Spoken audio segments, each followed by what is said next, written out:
Miles beneath the tranquil surface of the Pacific, an unseen monster stirs, a volcano no satellite detected, no ship recorded. In complete darkness, pressure crushes anything that wanders too deep.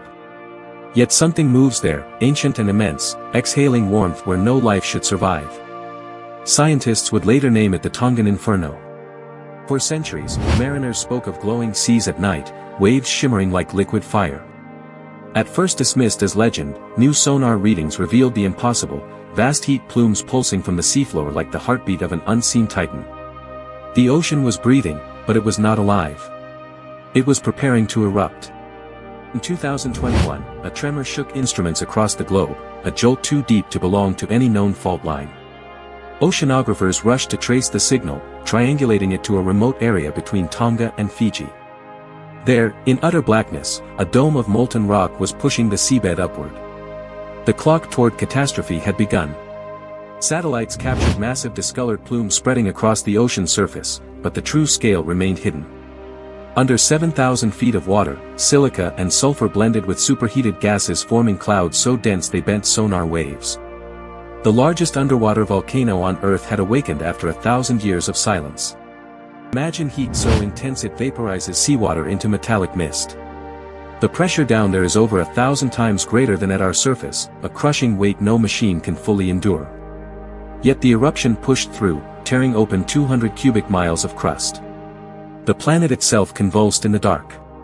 As lava met the ocean, chemical alchemy unfolded.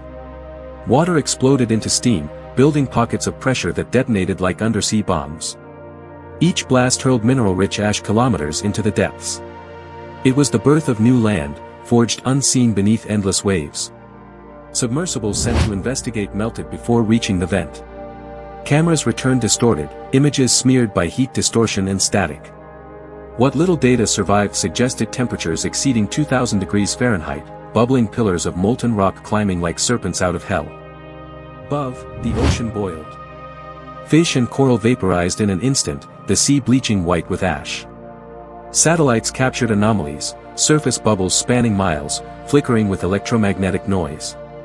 The eruption was altering not just the sea but the atmosphere itself, punching holes in nature's balance. Scientists called it one of the largest underwater eruptions ever recorded. But few realize how close it came to breaking the surface. Just 1,000 feet more and the explosion could have shattered weather patterns across hemispheres. Earth's breath was held, trembling between creation and ruin. When the ash finally settled, a new island stood silently above the waves. Overnight, land had risen where none existed. Steam columns twisted into the clouds, and lightning slashed across the newborn terrain. The earth had spoken, in fire, salt, and silence. Oceanographers descended again months later, expecting calm. What they found instead were vast caverns of black glass, frozen lava forming cathedrals beneath the sea. Each arch hummed faintly, resonating with frequencies unrecognized by any sensor. The ocean had memory, it whispered through stone. Thermal imaging revealed fresh plumes still rippling outward, like heartbeat echoes after a thunderstorm. The seafloor was not dormant, it pulsed. Life began returning, extremophiles feeding on sulfur vents, glowing bacteria painting the darkness with eerie green light. Out of death came rebirth, silent and patient. In laboratories worldwide, samples from the site baffled scientists.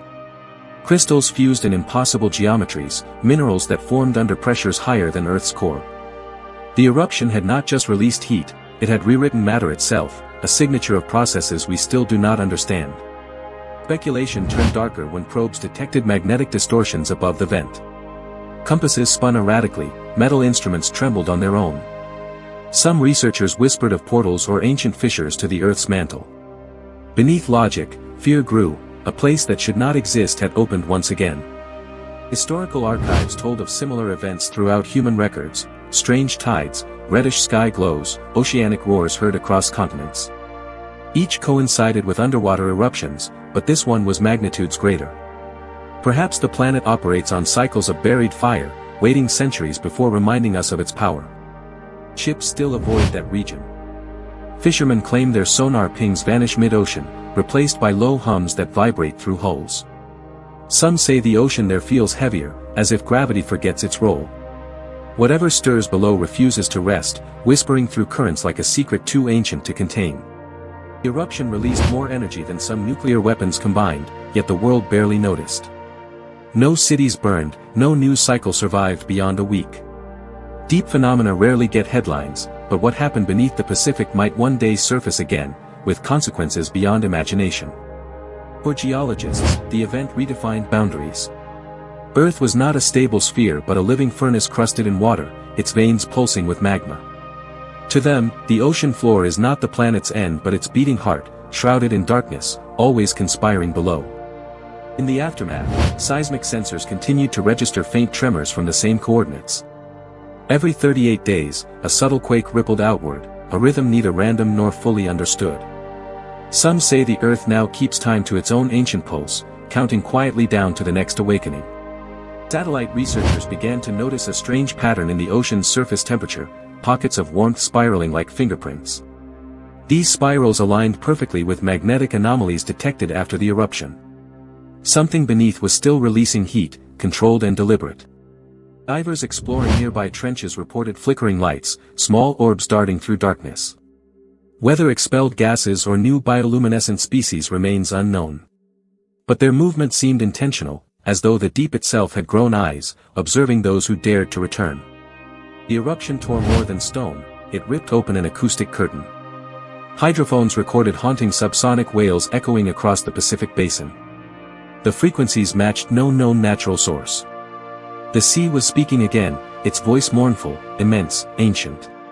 Researchers found chemical traces of elements not seen on Earth's surface in millennia. Rare isotopes suggested primordial origins. This was not a simple eruption.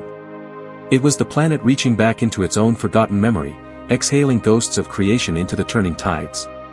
Even now, fluid samples drawn from the area continue to bubble unnaturally, as if alive. Each container hums faintly, a pulse synchronized with deep seismic readings.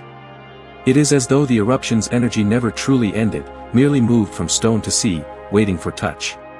In secret facilities, oceanic data feeds are monitored daily. Patterns form then vanish, numbers behaving like language.